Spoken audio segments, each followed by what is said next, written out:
Hello. Welcome back to Loud Quiet Vids. We are here to talk about the Oscars and the nominees from this year. We're here with Steven and Dan, and I'm Rebecca. And let's just get right into it. Oh, I'm in such a great mood now. Yeah. Yeah. 2024. How could you not be after that? Oscars, March 10th. Next week. Well, when Next week.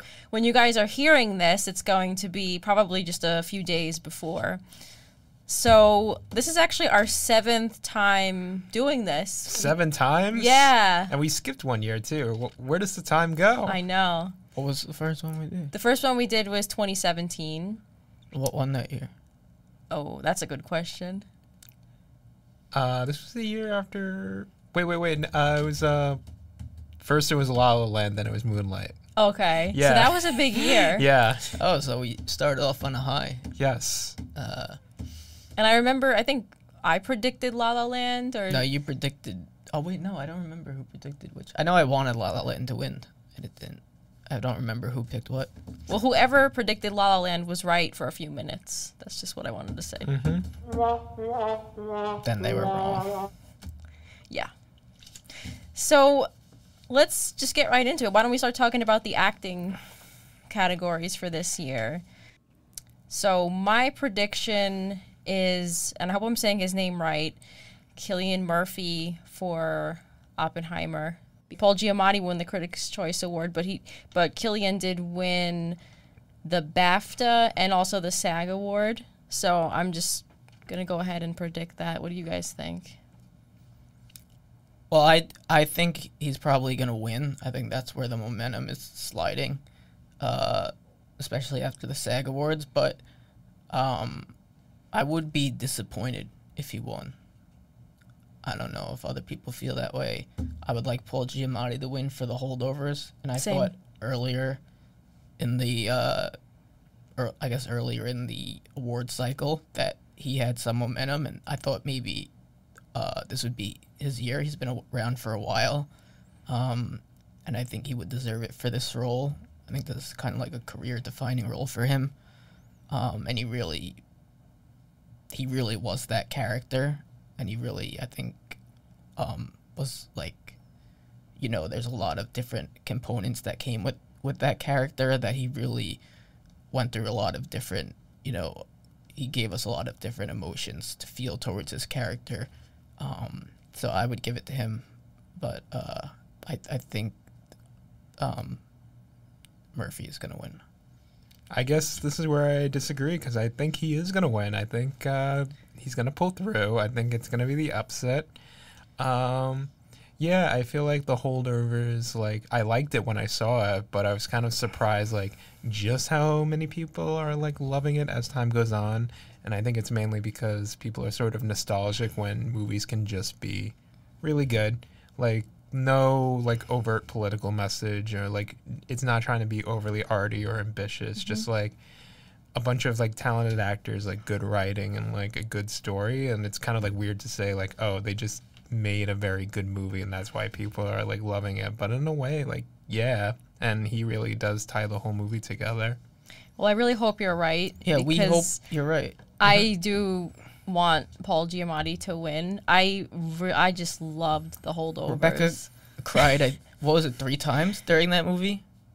I don't know, but I'm thinking about I don't want to give away the ending, but Paul's performance towards the end just really, I think, just did what you want to do to really capture that role and to win the Oscar. Was it him farting in bed? Is that what made you cry? Oh yeah, that was it. That was the scene. So before, oh, you need a fart button in your... I know. I don't have it. Don't have that one.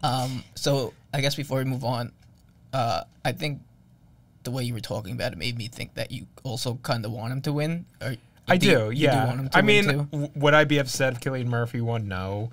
But, like, he's who I would, like, personally want to win. So we're all on the same board with that. Yeah, only I have more faith that he's going to win. Yeah. Okay. Well, Paul Giamatti did win the Critics' Choice Award, so there's hope. I was happy to see that. So let's move on to By the way, are we actually reading the nominees? Because you were reading the nominees before, and you said you were gonna. Yeah, I was just reading them fast, but I don't need to, so we could just get into it. So for actor in a supporting role, my prediction would be Robert Downey Jr. for Oppenheimer. I did not see it, but I know that he won a few other awards. You didn't see? No, I saw parts of it. You weren't part of Barbenheimer? Maybe Barbie, but not Oppenheimer. The Barbie You part. didn't do the double feature? Nope. But I did see parts of it when Steve was streaming it from home, and that was enough to know that it wasn't really for me. I agree that I think Robert Downey Jr. is going to win, but that's not who I want to win. I guess I'll just say I think out of the people nominated, I'd go with Mark Ruffalo. I think out of the performances given in these things, I think Mark Ruffalo gave the most memorable one for me anyway. I thought Robert Downey Jr., I think he had like that one scene where he got very angry that they'll probably show in like the clip thing when they show like who's nominated. They'll probably show that part, and he did fine in that part and that role, but I really didn't think that it was Oscar winning worthy, and I don't think his performance did too much for me in that movie, where I think Mark Ruffalo's character was just so outrageous that he made a lot of parts of that movie enjoyable for me, but he was also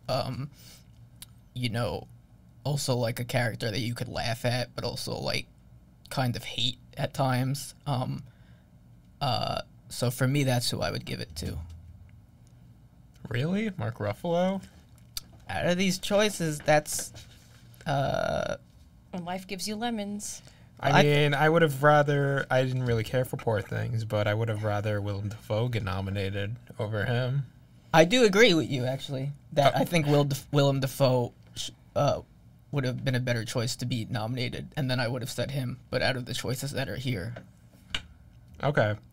Yeah, I think Robert Downey Jr. is going to win as well. Actually, I do think it's a very good performance, but also it's very much, it's his time. He's been around for so long. He's had his ups and downs, and there was a while in the MCU where he was like the highest paid actor, and now he's out of that, and he turns in this like very good performance in this very good movie. So yeah, it's his time sort of thing. I don't think anyone else is going to win. I wouldn't mind if he won, though, I don't know, maybe Ryan Gosling if he won as Ken, just because it would be funny with all the outrage about... Because Margot didn't get nominated as Barbie. No, the funniest thing that would happen is if the only two Oscars Barbie wins are Gosling and I'm Just Ken.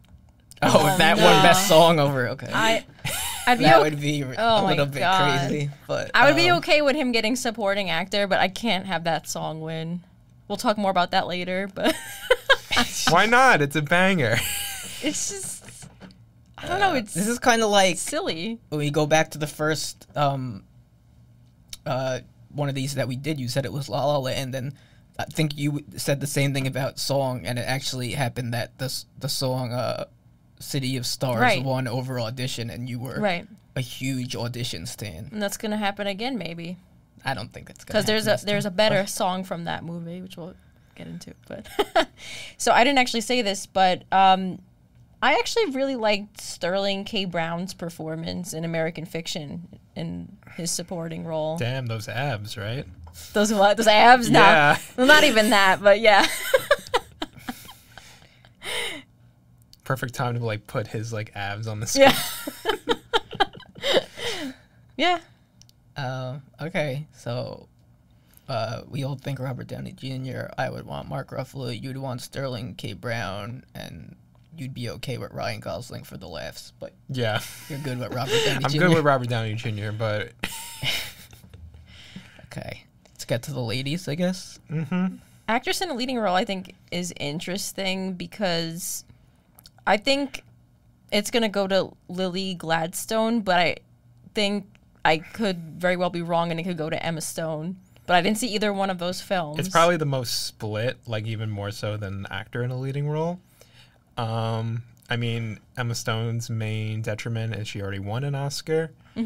But Lily Gladstone's main detriment is that some people are like, oh, it's not really a lead performance. It should have been in the supporting performance. Whereas like Emma Stone, like the entire film is her. The crux of it is her performance. So it's definitely like the most split. I would probably say Lily Gladstone would probably win. Because like I said, Emma Stone won and she's like a newcomer and they always love like a new success story. And also she's kind of taking a page out of the Michelle Yeoh playbook being like, oh, isn't it great that a woman like me can win an Oscar? I do think Lily Gladstone's going to win partially because of that momentum that she played, that, you know, she's a Native American woman playing a Native American role. But I do think that that criticism is fair because for a large majority of the movie, she's bedridden and not really doing much. So I think that's fair for people who say maybe she should have been supporting, and she was good in the movie. But I do think it's fair to say that maybe it should have been a supporting role. And I do think, like you said, Emma Stone, you know, she was that film. And I think this performance that she gave was better than the one that she won for in La La Land. I think she was better in this movie. Although this performance isn't as good as her performance in the recent Showtime show, The Curse. Well, I saw you write that on your Facebook status, but I do think that I actually think she's had two performances better than La La Land, which was her Oscar-winning performance. Poor Things, and I thought she was better in The Favorite as a supporting role. Okay, I thought you were going to say Cruella. No, but she was good in Cruella, but I was not going to say that she should have won an Oscar for that. But I do think Lily Gladstone's going to win because of that momentum. I think it's, you know, kind of like we need to give it to her sort of thing. But that is a fair criticism that she was bedridden or, you know, not active for a good majority of that movie. I mean, I could be wrong, but I heard she's only in the movie for like 40-something minutes. And it's like a 3.5 hour movie. Oh, okay. So that's a fair criticism, but I do think she'll win. I understand that a lot of times, at least I guess nowadays, I mean, obviously, like people like Tom Hanks and Meryl Streep won like consecutive years or have won a few of them, but I don't know if the Academy is willing to put Emma Stone in that category of multi-Oscar winner yet. She's still young. She has plenty of other chances. Yeah. But yeah, I would give it to her because I think, you know, she really went hard in that role, and I thought she was really good in it. Go on. Well, I guess Rebecca only saw two of these actresses, but I do feel like you were saying... Rebecca's really slacking this year. How am I slacking? I do feel like you were saying, well, at least when we were watching, you were saying that Carey Mulligan I was going to really get to that. Okay. So I really liked Carey Mulligan's performance in Maestro. I thought that she just really played that role. I'm trying not to give away what happens, but she just had a lot of range in that role. Like, she's one thing in the beginning and then she becomes something else at the end, and it was very raw and very believable. So I didn't see Emma Stone's performance or Lily Gladstone's performance, but I really did enjoy Carey Mulligan's performance. So before we move on, we all agree that Lily Gladstone's going to win. That was my prediction. Yeah, for similar reasons, but it could very well be Emma Stone, but we're all Could leaning be. towards Lily Gladstone. who you want to win? Oh, Lily, of course. You want Lily Gladstone? Yeah, I actually noticed how great she was. Did you see the movie Certain Woman? I think it came out in like 2018. No, I never saw it. That was a film with Michelle Williams, Laura Dern, and Kristen Stewart. And Lily Gladstone is kind of like the fourth lead.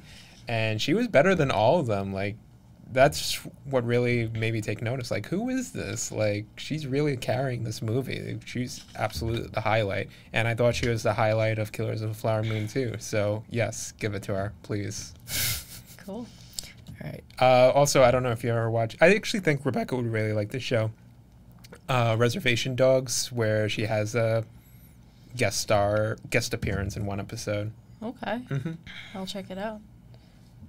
For actress in a supporting role, I really think it's going to be Divine Joy Randolph, and that would definitely be my pick as well. I think we can all just say, yeah, it's going to be her, right? Okay, move on. Yeah. Yeah, once again, the Holdovers. This might be the most locked, like, Yeah, I've been browsing, and it seems like everyone's, like, predicting her. I feel like this category is usually the most locked, if I remember correctly. It always seems to be actress in a supporting role that seems to be, like, always on lock, I think, from what I can remember. And I can't see anyone else in this category. Even America winning. Ferrera. And well, that one so I was tough like, to be a woman.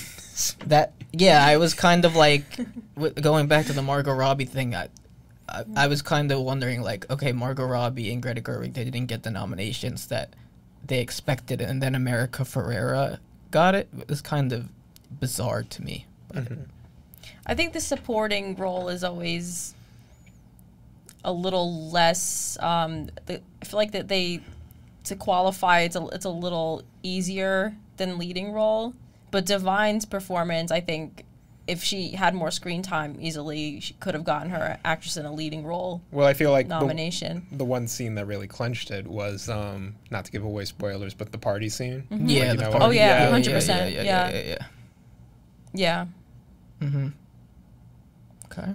All right, we're all set. We want her to win. We all think she's going to win. Let's move on. Okay, we all thought America Ferrera being nominated was ridiculous. Okay, let's go. So let's go to song now. Oh, we're going to We song. teased Your this favorite category. a little bit already.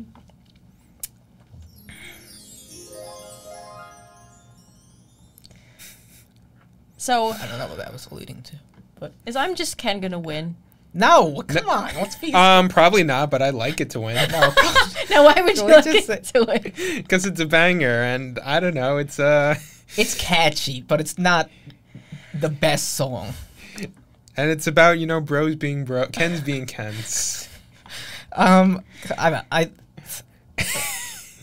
think Billie Eilish is gonna win for What Was I Made For from Barbie. That's my prediction. I think That's my prediction too, but I'd rather I'm Just Ken. But mainly just so that and Gosling can win, and it'd be very funny if those are the two Barbie to wins. get people upset. Yes, exactly. yeah, I'd be shocked if Let the patriarchy win this year. I'd be shocked if What Was I Made For didn't win. But I'm Just Kidding is fine. It was silly. It was fun, but I just think it would be a completely joke if it won. I think you were mad that it was nominated. I was, yeah. Well, it won. Would you have rather the Dua Lipa song instead? What song? What? Oh, Dance the Night Away? That one is not. I don't think that one's strong either. Honestly, it's a bop. It's catchy. It's a it bop. plays on the radio all the time. Well, I did listen to all these other songs, and I thought that The Fire Inside was a bop from Flamin' Hot, which I didn't see the movie, but the song was a bop. Could easily be a pop song. And I also thought I Never Went Away, it's a John Batiste song, was really good. And I wouldn't be upset if that one won between that one and What Was I Made For. But I think What Was I Made For is going to win. At least I hope. Mm-hmm. But didn't Billie win an Oscar already? No, Did she? She did. Did she? For what? One of the Bond films, right? Oh, you might be right about that. I thought that was Adele, unless she had. Am I allowed to pull out my phone and check? Yeah, you could check. Okay, I stopped to check the thing before. Podcast recording, yeah. Well, you can keep it in too. It's not a. Yeah. Maybe did she do? I know Adele did a Bond song that she won for. I don't know if Billie did. did win the Grammy. Yeah, for she that won song. for No Time to Die.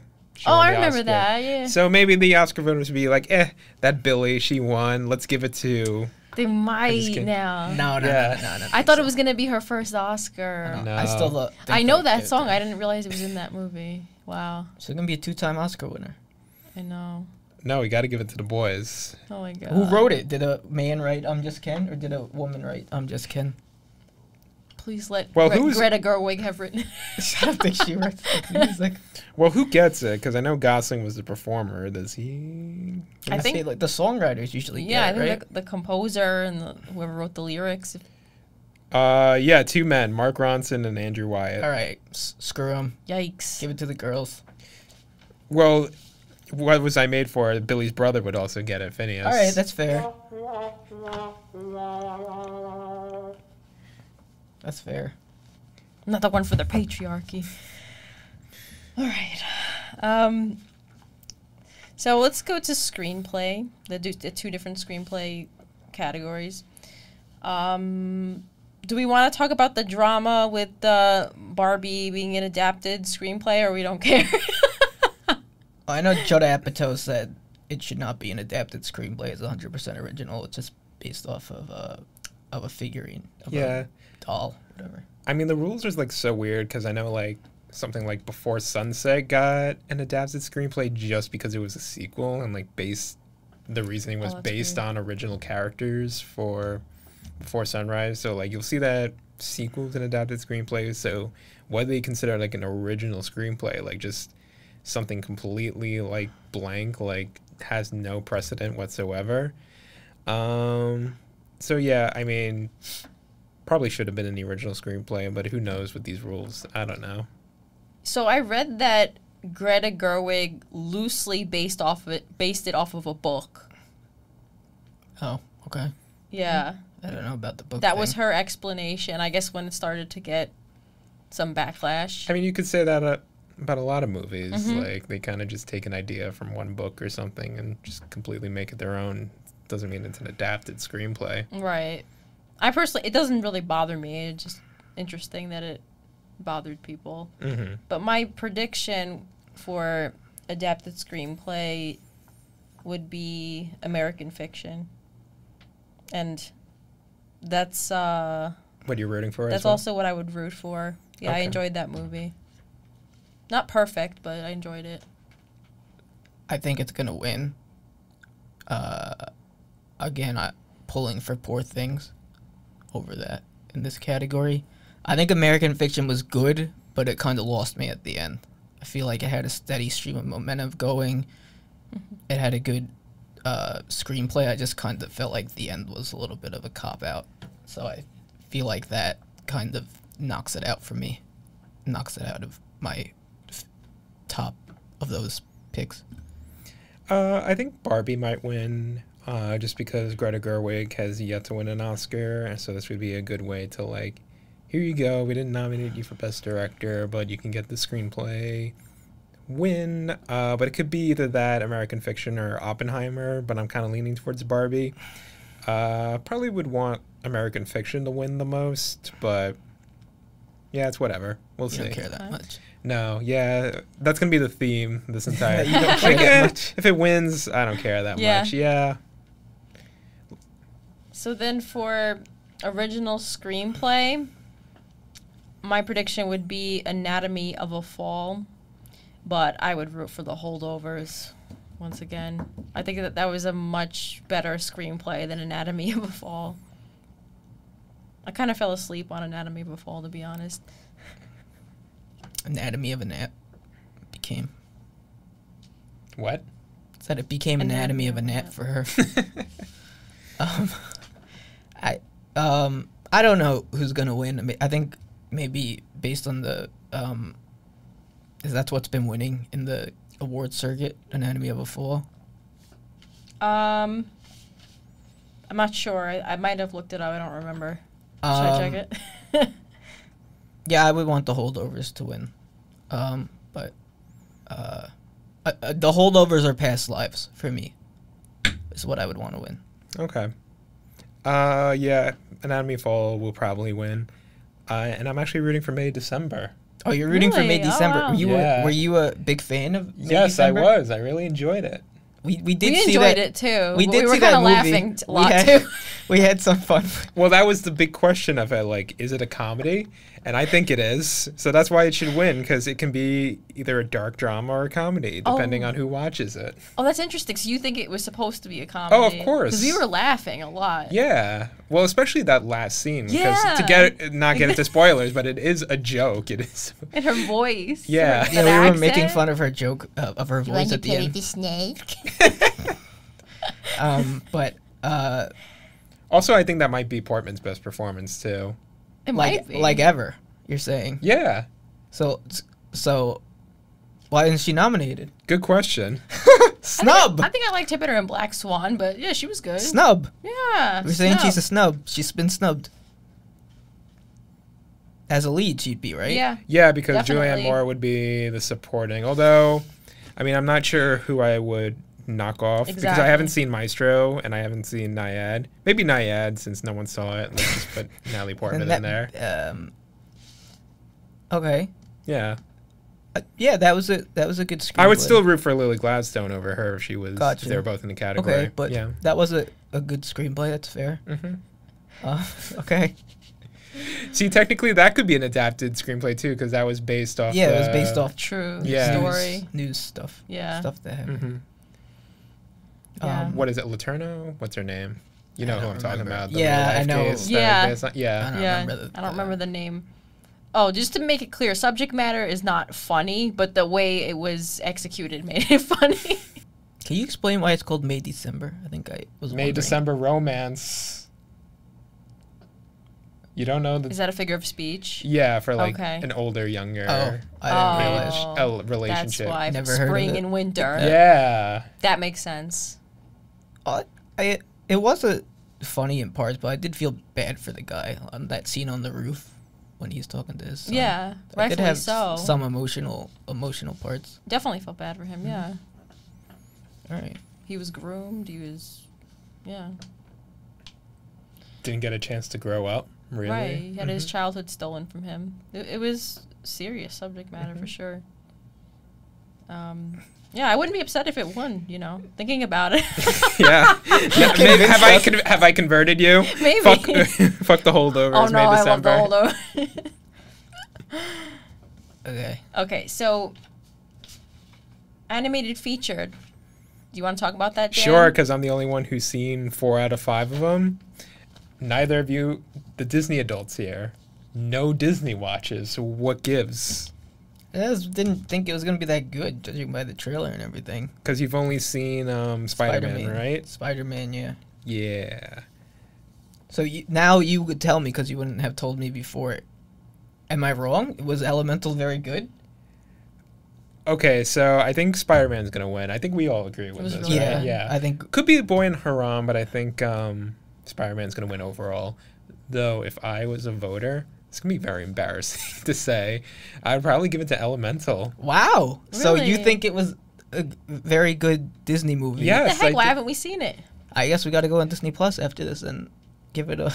I wanted to see it, and Give then I it a kind of watch. forgot. Like I think it's very well made. Like I cried during it. It's Oh. like Oh, wow. emotional. Yeah. Okay, that's always good. Also, I feel like Pixar was taking somewhat of a risk because it was their first date movie. Because like the two characters are pretty much in their 20s. Like the girl character is maybe like 20, 21. The male character is like 25 or something. And it's a romance. So yeah, it's Pixar's first date movie. And just, I don't want to get into it too much, but like there's a lot of themes like really resonated with me as far as like where I am in my life. So as a personal pick, like is it objectively better than Spider-Man or Boy and Haran? No, but it was my personal favorite of the nominees. But it's not like Pixar needs any more Oscars, but I feel like it should have gotten more love than it did. So I could. That's see, my underrated movie. of That's why. 2023, That's why yeah. you're disappointed in us. Yes, well, also because you are the Rightfully. Disney adults who Yeah. Yeah. are usually on top of all this. Yet, Elemental, you just threw up your hands in the air and was like, eh. All right. Fair enough. We'll give it a watch before Yeah. the Oscars. Let me know what you think. Yeah. Yeah. Will do. Okay. Considering we only saw Spider-Man, so we can't judge fairly. But it will win. Yeah. So let's get to a big category now, directing. Mm. I feel very strongly that it's going to be Christopher Nolan for Oppenheimer. As far as I know, he's never won an Oscar before. And because this film was such a success, I can't see it going to anyone else. Yeah, and I guess I don't feel too strongly about any of the other films, so sure, why not? In that category.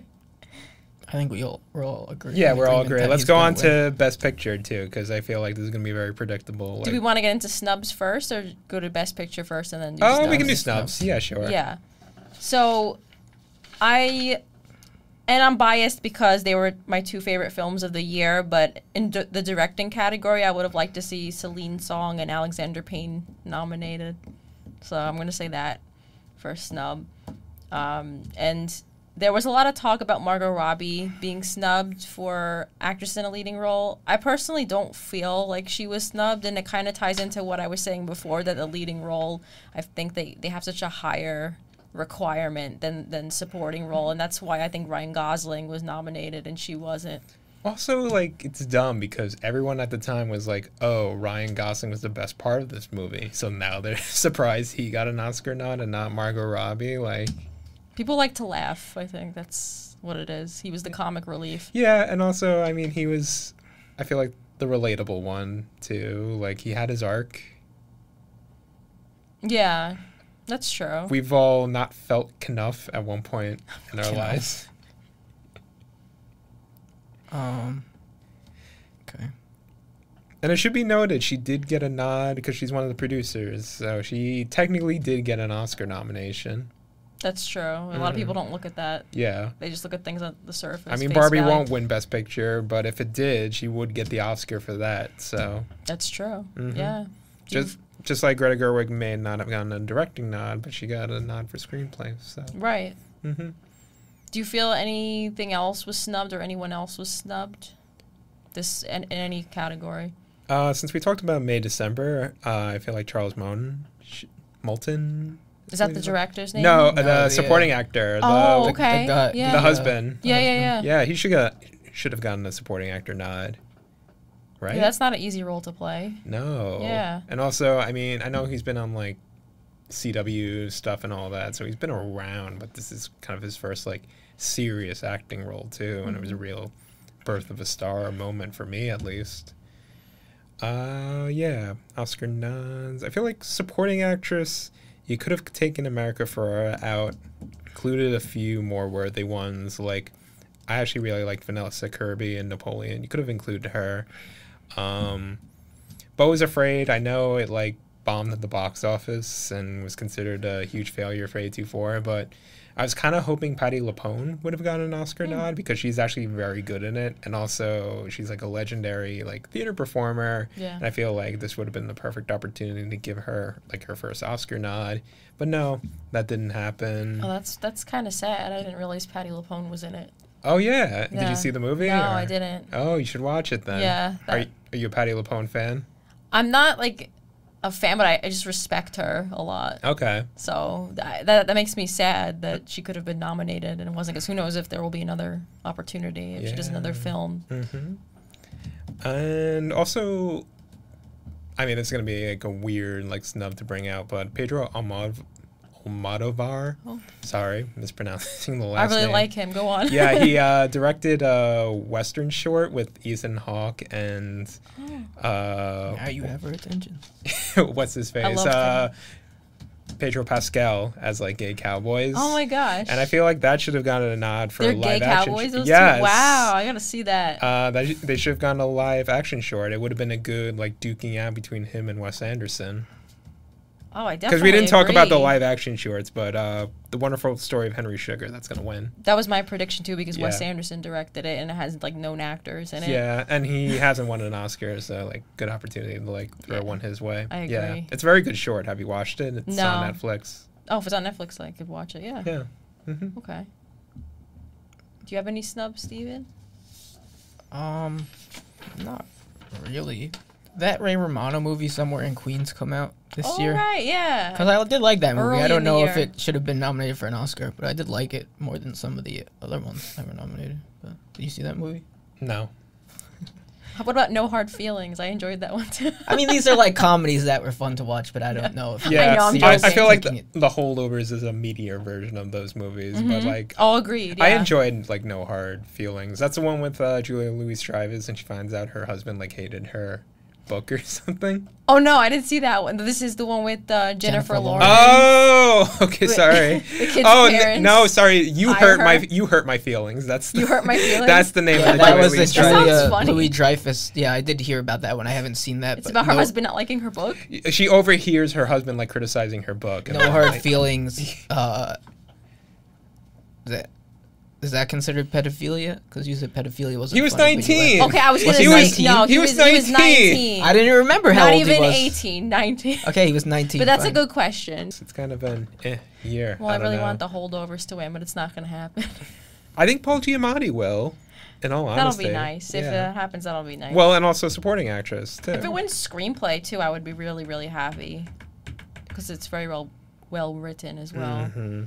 But Anatomy Fall is probably going to win that. And I don't agree. I mean, I predicted it, but Well, because it made you fall asleep. That's why you don't agree. yeah, I was trying. I did follow along to the end. I did, see the rest, but I just don't think it was that good. But I did. Do you think she did it? Yes. Yeah, of course. No question. But they did one thing right, and that was bring back PIMP by 50 Cent. It was nice to hear that song after like 20 years. Oh, that was in the movie? Mhm. Okay, I completely forgot. That The was like- instrumental. that was like yeah, that was a major theme of the movie. Oh. You may not know because it was the instrumental of it. Okay. But they I did bring it reckon- up during the court scene, and they were like, "You were probably very angry that he was playing this anti-feminist song, or something." They say that. Did they say the that? lawyers were saying that when they were trying to say she was guilty, No wonder you wanted to kill him. which she Playing this was, misogynist. which she was guilty, and shame on that kid for. I guess that would be a spoiler Lying alert. in the courtroom. Who no, cares? No, not the lying in the courtroom. Say it. It's okay. I could say it. You could say it, A it's spoiler okay. for using his dog as a tool to try to get his guilty as F mom off. That was a bit of a cop out too when the Mm. dog lived too. Well, I was happy the dog lived, but that was so messed up. Yeah, that was messed up, especially because his mom did do it. She did that shit. Do you Now agree she did it? now she Do you gets. think she did it? I do, mostly because based on how the guy fell, that seemed to be the most damning evidence. But aside from that, I mean, the only motive they really had was they didn't have a good relationship. I mean, the movie's built to like not give you a conclusive answer, and that's not really the point. Even though when the movie ends, of course, people are just gonna talk about, oh, do you think she did it? Yeah, no, and like that kind of thing. Like I actually saw it in theaters, and literally everyone was having that same conversation. Well, I think for like a courtroom, like they can't prove without whatever you're supposed to not prove in the courtroom. There has to be like no, you can't have like that 1% that thinks she didn't do it. But as a viewer just watching it, yeah, she did it. Yeah, well, that's the case with any sort of Right, trial with movie. Like, court drama. yeah, you're never gonna know 100% unless you Yeah. were like physically there or Yeah. if you have footage. It definitely borrows a lot from Anatomy of a Murder. I don't know if you've seen that movie with James Stewart from like 1959. I No, believe, no, the I Otto don't think I Preminger saw film. it. Oh, that's a great film. I've heard of it, though. Yeah, and it's a similar one about like a dysfunctional couple, not quite the same, but at least that one leans more into like these two people are like so terrible and dysfunctional they kind of deserve each other, whereas this kind of felt a little like girl bossy, like you're supposed to like cheer for her at the end that she got off and now she gets to fuck this hot lawyer with I these agree. sweaters. Yeah, I agree. It's like, this is not justice. well, justice if you want to get away with killing your husband and sleeping with Yeah, for the- for good it. the suave. Put I his guess. picture up. That lawyer with his nice sweater and like cigarette smoking. Oh, the hair, too? Yeah, yeah. I said Steve should get his do his hair She like played that. she played two equally evil roles. That Whoa, actress. that's a hot take. Okay, Rebecca didn't see it, but she was a Nazi wife in Zone of Interest. Oh, I thought that actress looked familiar. So she's in both movies Yeah, as the lead. yeah. Wow, what a legend. I know. She's also in this very good movie, Tony Erdmann. Have you seen that? No. I think that was nominated for like best foreign film when it came out, or maybe I know it was pretty big when it came out. That was about when she plays this like career woman in her 30s, and her dad's like an old prankster, and her dad like decides to like just pop in in her life randomly, like trying to reintroduce himself into her life while like constantly like putting on like makeup and disguises and just like fucking around. Yeah. Wow. Yeah, it's an interesting comedy. Yeah. And they were supposed to do an American remake that was going to bring back Jack Nicholson out of retirement. Like, he was attached to it, and like Kristen Wiig was going to be like her role, but then it just fell through. So Jack Nicholson, the last movie he ever did was like just that rom-com with Reese Witherspoon and Paul Rudd, Yes. right? That's his last known role. I forget what it was called, but I know. Yeah, that was the last movie he did. Yeah, because he's good. worked with James L. Brooks several times, Okay. like As Good as It Gets, like Terms of Endearment. Gotcha. Mm-hmm. So, one more thing about Anatomy of a Fall. That dog was snubbed for an actor. He really carried the movie. That dog was great. You did say that from the That start. was a well-trained dog. I was very impressed. That's why I didn't want to see him die. That might have got him the nod, though, if he did die. Yeah. Maybe. Yeah. Depending on how he died. True. Yes, if he gave, like, one. I think back in the early days of the Oscars, they used to give, like, awards for animals, or I could be mistaken. they? I do know they gave, like, awards to child actors, like a juvenile award. I think they should. They should bring back the juvenile award. Yeah, and the animal award. Yeah, why not? Inspire people to actually work with animals. Well, they are establishing a casting category that's coming out in like 2 years. Oscar for best casting. People are still trying to get stunts in there. I know that's the big one people are trying to. Or maybe ensemble. I know how they do that at the Globes. Not SAG, yeah. Yeah. Or they do it at SAG, too. Yeah, that makes sense. I feel like casting kind of would be enough for that. That's true. Yeah. Yeah. Because they are the one responsible for making the ensemble. Or they may not even be much of an like even if they're in separate scenes, like casting would still tie into that, even if it's not really much of an ensemble type of performance. Yeah. Are we ready for Best Picture? Yeah. All right, we all know what's gonna win, so Let's just say it on the count of 3. 1, 2, 3. Oppenheimer. Barbie. I knew someone was gonna do that. Now, I think we all think Oppenheimer's gonna win. The question is, do we think it deserves to?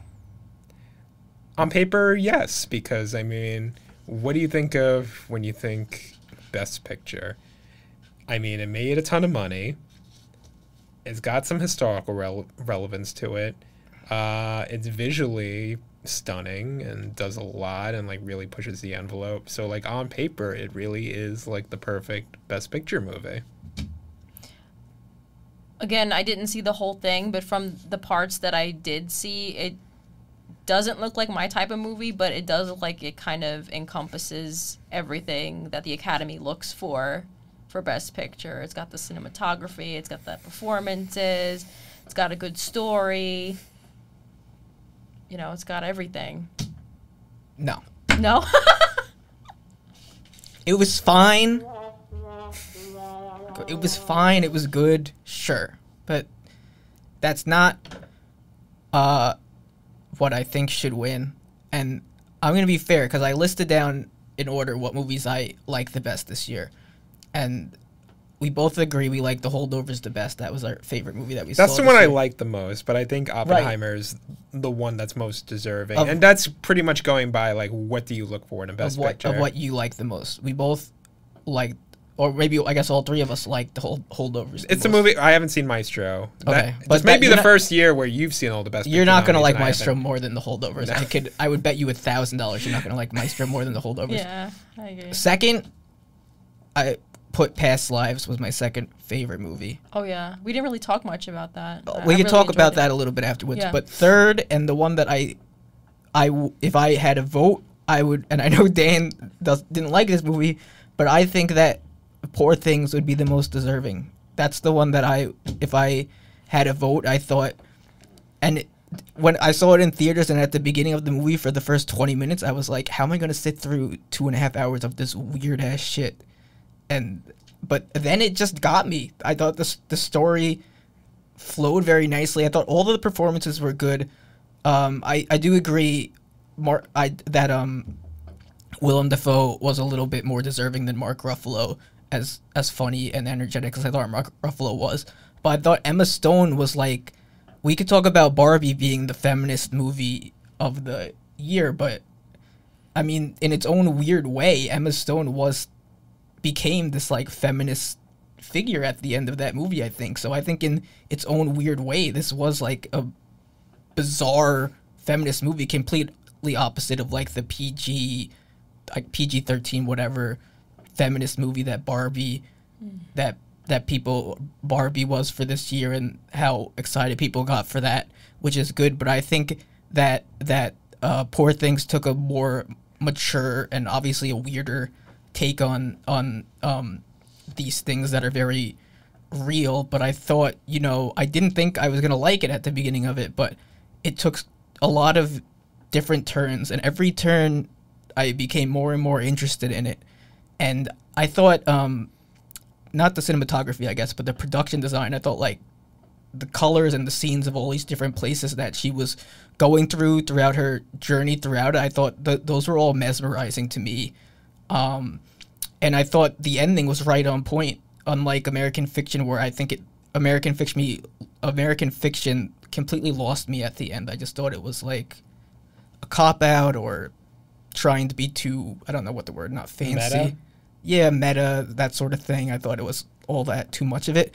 But I thought Poor Things, I thought it was just going to end and I would have been okay with it, but it took like that extra 15 to 20 minute step that usually a lot of movies, they take that extra 15, 20 minute step that I think is like, they just didn't need to do it. But with this case, I feel like that it made the film stronger. It took like another 15 to 20 minutes to add another layer to it that I think added more to Emma Stone's character development and more to the story and the whole general vibe of the movie.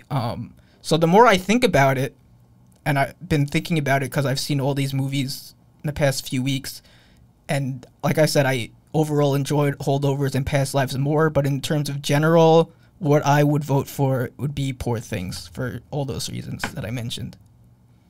Okay, it's funny you bring up Barbie along with Poor Things, because I thought Barbie was okay when I first saw it. Like, it is what it is. It's a nice little treat. But after seeing Poor Things, it actually made me appreciate the feminism in Barbie more.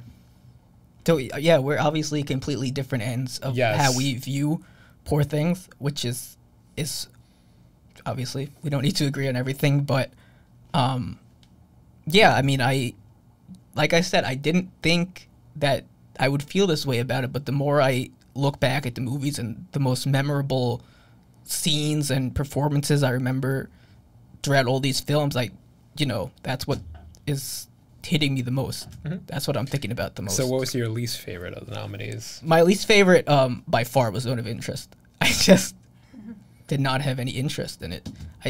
I understand I don't know if I'm not smart enough to understand all the metaphorical meanings and all the underlying factors. Well, a friend of mine who follows the Oscars very closely for like years now, he thinks it may be the most experimental movie ever to get nominated for Best Picture, and he may be right, in all honesty. Yeah. Though it is about the Holocaust, so take it with a grain of salt, but as far as like what it's doing, it's hard to think of a Best Picture nominee that's like on the same level. Again, yeah, I wanted to watch all the Best Pictures, and I did, but Zone of Interest, yeah, it did nothing for me. I understand that, like you said, it's sort of experimental and, different type of Holocaust movie that has ever really been made or has gotten any attention by the Academy. But Spielberg says it's the best Holocaust movie since his own. I did read that too, and I was hoping that there'd be a little bit more to it. I don't know if it's just my movie mindset needing a little bit more action than what there was in it. I don't know if you liked it, if you felt differently, but I just didn't get it. It's probably the one movie that came out this past year where I feel like I need to watch it again before coming up with the final decision, because there were plenty of stuff that I did like about it, but I can also understand your point, because I mean, it's not really a movie you can watch over and over again. And it's not supposed to be. It's not supposed to be pleasant in that sense. I mean, it is about the Holocaust after all. But at the same time, I don't know if you know the New Yorker critic, Richard Brody. I was reading his review about it, and he kind of compared it to like Jojo Rabbit. Like they're both sides of the same like hollow kitsch coin, and I feel like I kind of agree with that. Like Jojo Rabbit, it's like the comedy, like silly version of the serious subject matter, and here's the ultra serious, like over the top seriousness about it. So I get it, which kind of detriments it for me a bit because now I can't get that out of my head. But I mean, I appreciate what he was going for in that movie, and there are like shots that are incredible. Okay, yeah, that's fair. I could appreciate it for what it was, but not for me. I do want to it's not as good as the director's last movie, Under the Skin, where Scarlett Johansson plays the alien. I didn't see that. You didn't see that, did you? I do want to, before we get off, I do want to give credit to Past Lives. I think this is a very seemingly... Well, I'll just tell a story. We were told about this movie from a friend. We didn't know it was going to be nominated for anything before, but a friend who was like a couple explaining like the movie and how he was like he couldn't watch it because it was so cringe-inducing for the one particular scene. That's what made me want to watch it, by the way. I was like, okay, this evoked an emotion. Yeah, it evoked a strong emotion of cringe from them. So that's what made us want to watch it. We had no idea it was going to be nominated for a Best Picture. But I do think that also, you know, along with the Holdovers, did evoke some strong emotions for us. Was one of our favorites of the year. You haven't talked much about it. So I was wondering, or at least I was wondering what you thought about it. When I first saw it, and like the more I think about it, the less I like it. I think easily the worst scene in that movie is when like the white husband's like, "Oh, if this were a different movie, I'd be the bad guy here." Well, that was a little bit too on the nose. Yeah, it was on the nose. So you agree that is the worst scene? That was a little bit corny. Yeah, but I do think that it was very. It's kind of a fairy tale wish fulfillment on the director's part. Right. She gets to cuck two men. And see, that's why I wouldn't give it screenplay, because it does have like some like things that are too on the nose like that, or a little bit too. It's more about the mood than like obvious, but yeah. For me, what did it were the performances, and I guess also the direction from Celine Song, the way she directed these actors. First of all, they had really good chemistry, and even without saying so much, Greta Lee's character and I don't know what the guy's name is, but the two of them together, they didn't really have to say so much to communicate like what they were feeling in the moment after seeing each other after all these years. And I think that's what just made it so cringy. It even starts with, and when I say cringy, I don't mean it in a bad way. I mean that you're feeling like, okay, she's a married woman and she's like in love with this other man in front of her husband. That's what I mean when I say cringy. And it even starts with this these other two people are in a restaurant and they're watching them connect and saying, who are they to each other? Like, what's going on here? And I think, yeah, what the friend who was telling us was saying was that he was like, there's no way I'd be that fucking husband and let that happen. Be watching my wife out there with another. I wouldn't allow it. I wouldn't allow it. He'd be the villain white husband. Except he's not white. But yeah, he'd be the villain brown husband. But I don't blame him though, because that's got to be painful. Like the first thing I said when that movie ended was that was brutal. Like that really had to be painful for the white guy. Okay. Yeah, so I just wanted to talk about that. I talked about Poor Things. We talked about the Holdovers. We all, appreciated just a very good movie overall. Yeah, when I first saw it, like, my first thought was, like, oh, it's, like, Hal Ashby light, because it's very influenced by, like, Hal Ashby's movies, particularly with, like, the 70s setting. But, I mean, I like the Christmas aesthetic to it, and I thought it was funny. I thought the characters had great chemistry. And, like, as I said, as time goes on, like, I seem to be enjoying it more the more I think about it. I look fondly back on it. It's the type of movie I could imagine watching next Christmas. Same. Also, it's a good like family movie to watch. Like if you're looking for something to watch with your parents, just put on the Holdovers. Yeah, there aren't a lot of movies like that. Exactly. In recent years, anyway. Yeah, so that's why people have just been gushing over the Holdovers. So I put them in 3 categories. 3 movies made it as if, like, great movies I would like to watch again, and I appreciate basically everything from start to finish. I have 1, The Holdovers, 2, Past Lives, 3, Poor Things. And then the next section is kind of like in between. Like, they were pretty good. There were parts of it that I would just cut out, or there were parts of it that I thought were imperfect or too long or whatever. And that I had 4, American Fiction. Again, I didn't like the ending. 5, Oppenheimer. Again, I thought it was fine. I thought it was good. I thought it was probably a little bit too long. I thought there are moments where I could have felt more emotion for Oppenheimer, for the main character. I don't know if there was, like, for his character, like, I don't know, like, enough at stake for him, if that makes sense. Obviously, the whole movie about the nuclear war, there's a lot at stake there, but just personally for his character. 6, I would say Barbie. I thought it was fine. I just thought it's been a little bit overhyped. I feel like 7, I said Killers of the Flower Moon. I just think it was way too long. I don't know if you agree, but I think it was way too long. It didn't need to be that long, and yeah. Then Anatomy of a Fall. The next category is, like, didn't really like it, probably won't ever watch again. Anatomy of a Fall, we talked about that. Maestro was just kind of It was fine, nothing special. And then Zone of Interest, didn't really care for. All right. So there you have it. I want to hear Dan's rankings. Do you have a ranking, or you didn't write it down? Not real. I didn't write it down. Yeah, because I still haven't seen Maestro, so it's gonna be, like, at the bottom. I could almost guarantee you. But I guess, yeah, because you said you weren't that passionate this year, so I guess. So I'm not gonna even bother doing a ranking. Sorry, All Steve. right, Sorry. I'm the only one with the ranking. So yeah, we have for Best Picture, Holdover.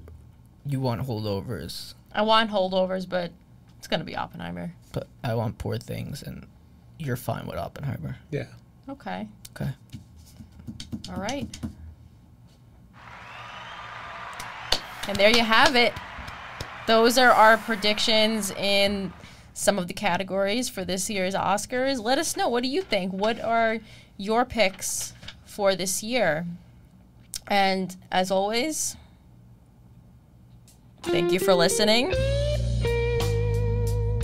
Thanks for tuning in to Loud Quiet Vids, and we'll see you next time.